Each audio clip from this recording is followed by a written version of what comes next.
before we move on to quadratic sequences, let me share two interesting facts about linear sequences. Where do we find them?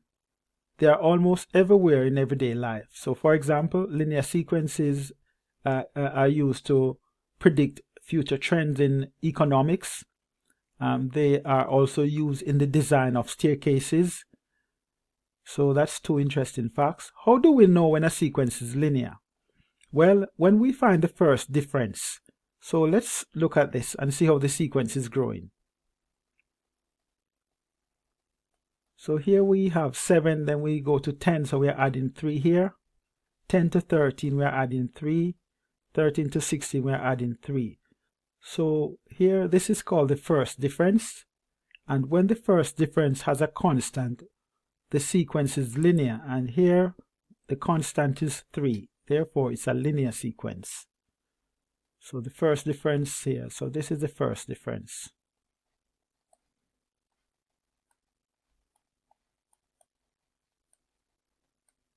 So it has a constant, therefore it's linear. Now let us quickly recap the nth term.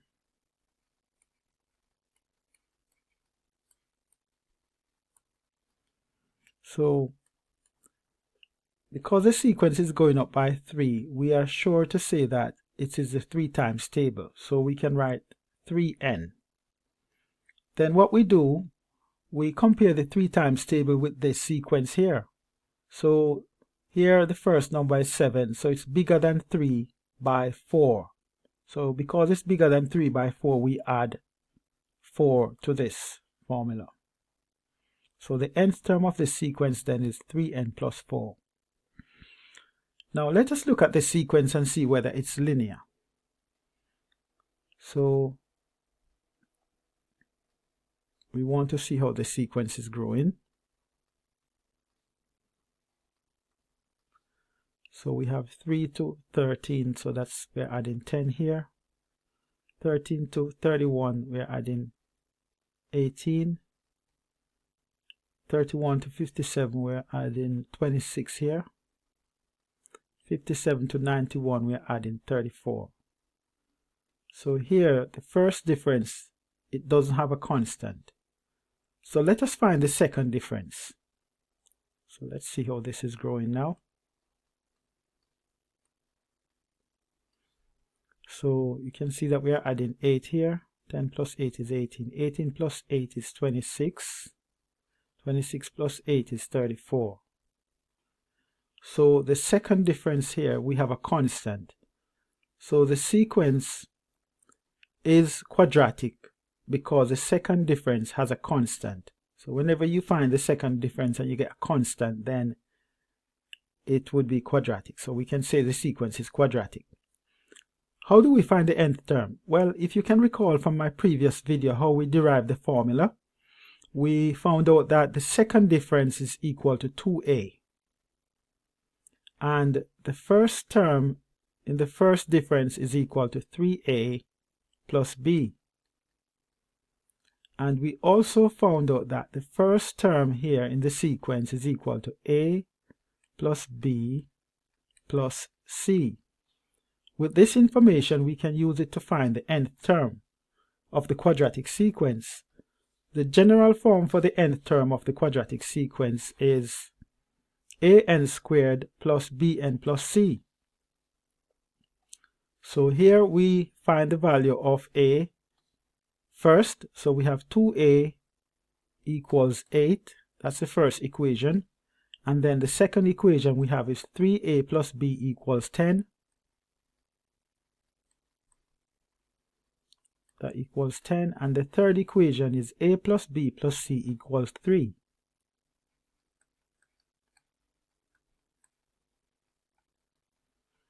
So first we solve and find the value of a. So here a equals 4. 2 into 8 there is 4.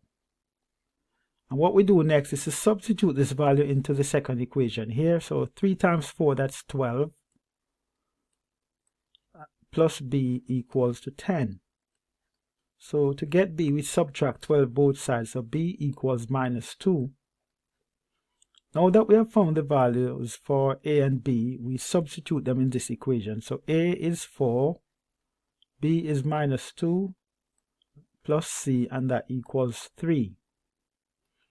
So what we have there then is 2 plus c equals 3. Therefore, c equals 1. Now the general formula is an squared plus bn plus c. We have the value of a, which is 4. Therefore, the nth term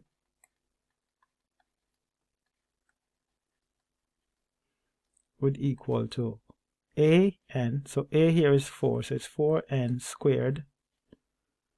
And b is minus 2, so it's minus 2n then. And c is positive 1. So the nth term of this quadratic sequence is 4n squared minus 2n plus 1. Let's look at another quadratic sequence. Okay, so let us first determine whether the sequence is quadratic. So we're finding the first difference now. So that would be plus 8. 15 to 29, that's 14. 29 to 49, that's 20. So here, the first difference is not, it doesn't have a constant. Therefore, we find the second difference now. And here we can see 8 from 14, that's 6. 8 plus 6, that's 14. And 14 plus 6, that's 20. So the second difference, it has a constant. Therefore, this sequence is quadratic. And we know that from our formula, we have 2a is equal to the second difference. So 2a equals 6. The first difference, the first term in the first difference is equal to 3a plus b. And the first term in the sequence is equal to a plus b plus c. So we first solve 2a equals 6. And then we solve the equation 3a plus b equals 8. And then we finally solve a plus b plus c equals 7. So 2a equals 6, therefore a equals 3. So we substitute the value of a in this equation. So 3 times 3 there would be 9 plus b equals 8. So we subtract 9 both sides, therefore b equals minus 1. Then we substitute the values of a and b in the equation here. So a is 3, b is minus 1, plus c here, and that equals to 7. So what we have is 2 plus c equals 7. And then we subtract 2 both sides, so c equals 5. The general form for the nth term is an squared plus bn plus c. Therefore, the nth term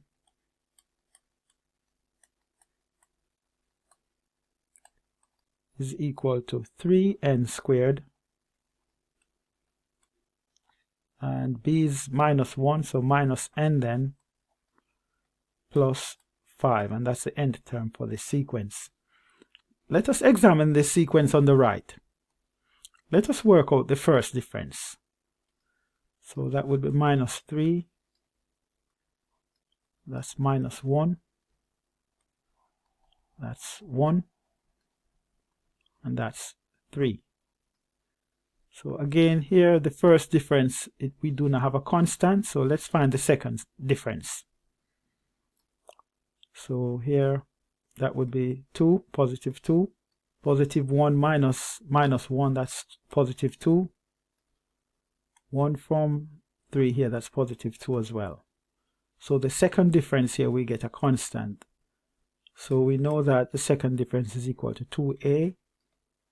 The first term in the first difference is equal to 3a plus b. And the first term in the sequence is equal to a plus b plus c. Therefore, we have 2a equals 2. And 3a plus b equals minus 3.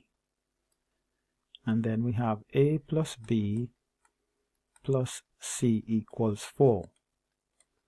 Let us first find the value of a. So here a equals 1. So we substitute the value of a in this equation. So 3 times 1, that's 3,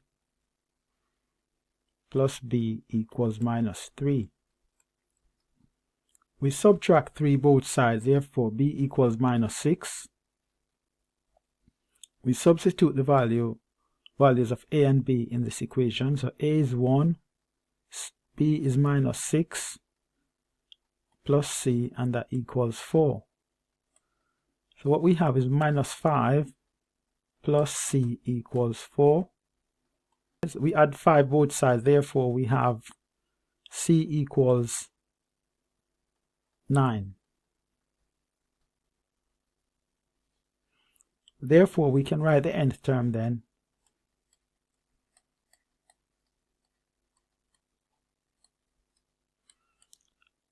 We have a n squared, so a is 1, so it's just n squared. B is minus 6, so that's minus 6n, and c is positive 9.